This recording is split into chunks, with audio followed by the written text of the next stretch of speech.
ગોવાભાઈ, અત્યારે બંધારણ રજૂ થાય એની પહેલા તમને શું લાગે છે કે રબારી સમાજના એવા કેવા રિવાજો છે, કયા કયા એવા મુદ્દાઓ છે જેના ઉપર સમાજે હવે વધારે ધ્યાન દેવાની જરૂર છે? યુવાનો માટે શું વિચારી રહ્યા છે? બેન, બંધારણ તો છેલ્લા 30 વર્ષથી ચાલુ છે.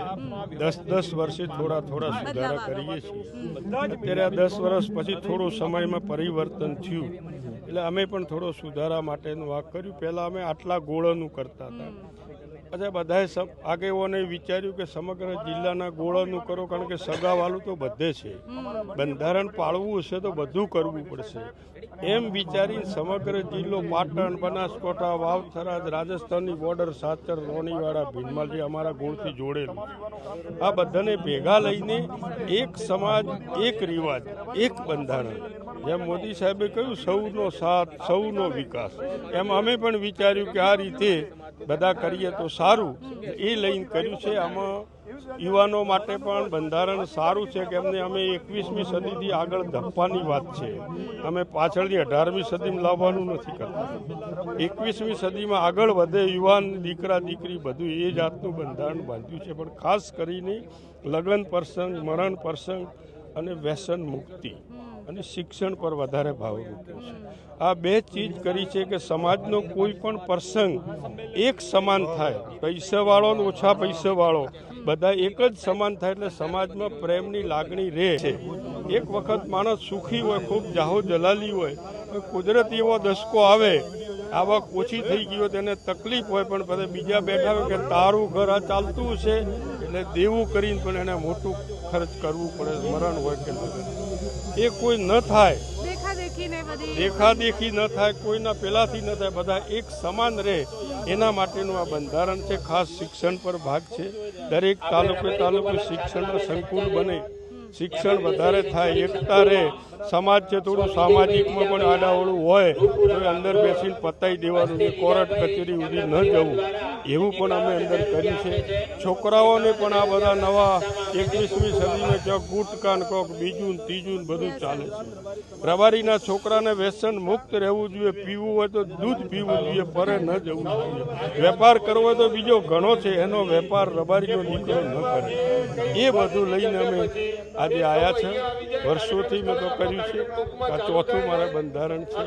આખી જિંદગી સમાજની બેન અર્પણ કરી છે. મારે તમારે મુલાકાત ઓછી થઈ છે અને પેલો દેશી માણસ છું એટલે વધારે સોશિયલ મીડિયાના આમાં માપી હોય છે. બાકી આખી વાત કરું તો તમે પણ કહેશો કે ભાગ્ય અમુક જ માણસો આ કરી શકે એ કર્યું છે. બધી સમાજોને જાગૃત કરીને સાથે લઈને ચાલ્યો, પણ પોતાની સમાજને પણ દરેક ક્ષેત્રે આ સમયની સાથે ચાલે એ કાર્ય કર્યું છે. અને એક દિવસ બેન આવજો, મારી આખી કહાની કહીશ, સમાજ માટે શું કર્યું છે એ કહીશ. મેં ધંધા રોજ નથી કર્યા, સમાજનું કામ કર્યું છે. પરિવાર હતો, ભાઈઓ, દીકરાઓ, એટલે પરિવારે બધાએ પૂરું કર્યું છે. મારા જાહેર જીવનમાં ક્યાંય મારા સામે ઓગળી કરે એવું નથી થવાનું. મારા જાહેર જીવનમાં ક્યાંય કરપ્શન જેવું નામ નિશાન નથી. 40 વર્ષ એક ધાર્યો છે આ સમાજે, અને બીજી સમાજે પણ એક ધાર્યો મને સાચવો છે. મને કદી એવું નથી લાગ્યું હું સત્તા પર નથી. સત્તા પર હું તો પણ એ છું, ન હું તો પણ એ છું. સમાજનો ઉપયોગ કદી નથી કર્યો કે સમાજના માથા બતાવી અને મારું કંઈક સિદ્ધ કરું, કદી નેવર નહીં. ખમીરથી જીવ્યો છું, ખમીરથી સમાજને આગળ લાવ્યો છે, કાયરથી નહીં. સમાજ ખમીરથી રહે એમનો ઉપયોગ કરીને મને કંઈ મળે કદી વિચાર્યું નથી, કોઈ દિવસ નહીં. આ રીતે જીવન જીવ્યો છું. મારે તમને અડધો કલાક ક્યાંક હાલવું છે. આ 15 તારીખ પછી ક્યાંક મને કહેજો, આવીશ.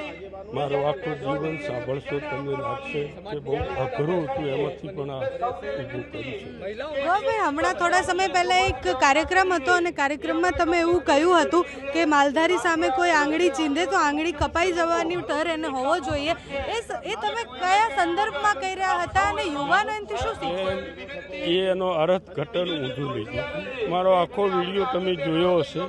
મેં પહેલાં જ કહ્યું કે આપણે કોઈ ઝઘડા ટંટા ક્યાંય નહીં કરવાના, કોઈની સાથે ખોટી માથાકૂટ સમયની ઓળખી નહીં કરવાની. પણ એક બે કિસ્સા એવા બન્યા હતા, દીકરીઓનો બન્યા હતા. દીકરીઓની સાથે ગમે તેવું કર્યું, કોઈ લઈ ગયો, ઉપાડી ગયો, અને સમાજ ચૂપ બેસી રહે સારું નહીં. ચૂપ બેસે એટલે મારે ઝઘડા નથી કરવાના. પણ કમસે કમ પેલું જેના ઘરે દુઃખ આવ્યું છે એને હૂંફ આપવી જોઈએ. 25 જણા જઈને હૂંફ આપો, જેણે ખોટું કર્યું છે એને ઘરે જઈને ઠપકો આલવો જોઈએ કે ખોટું એના માટે તો સંવિધાન છે ને ગોવાભાઈ આપણી હા? પાસે. એના માટે તો સંવિધાન છે ને, બંધારણ અસલી સંવિધાન વાત તો છે, છે. કાયદો છે, પણ સામાજિક અલગ છે. અને તમે જાણો છો કે ભાઈ નાની ઉંમરનો 20-25 વર્ષના દીકરા કે દીકરીને કોઈ સમય પરિવાર સમાજનું ભાન હોતું નથી. એ વખતે એમની વસ્તીમાં હોય છે ત્યારે ગમે તેવું પગલું ભરી દે તો 5 જણા સમાજના ભેગા થઈને કરે તો એ જલ્દી પટાવટ થઈને આવો બનાવ બનતો અટકે. મારો આશય એ હતો, એ ઓગળી કાપી નાખો ના કોઈ ઉશ્કરણીનો નહોતો, પરંતુ એનું થોડુંક ઉલટું લીધું. હવે એમાં તો મારા કોઈ દોષ નથી. આ બંધારણમાં પ્રેમ લગ્નની કે એની વાત છે, સમાજમાં જ લગ્ન થવા જોઈએ, પ્રેમ લગ્નનો મુદ્દો મૂક્યો છે બંધારણમાં? અમારા ત્યાં પ્રેમ લગ્ન ઓછા થાય છે, કયો કિસ્સા બને છે, પણ પ્રેમ લગ્ન વાળું ઓછું છે. પણ અત્યારે તો જડબાતોડ કરવાના છે. એમાં પ્રેમ લગ્ન બંધ. સામાજિક જ છે, સમાજને સાથે લઈને ચાલો.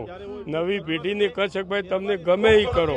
પહેલાં તો અમારે નાનપણમાં સગાઈઓ થઈ જતી એટલે બનતું કે ભાઈ એ વખતે દીકરી કેવી ને દીકરો કેવો હોય, દીકરી અભણ હોય ને દીકરો ગ્રેજ્યુએટ હોય. પણ હવે તો બધા ઉંમર લાયક થાય એટલે સગાઈ થાય છે. જોઈને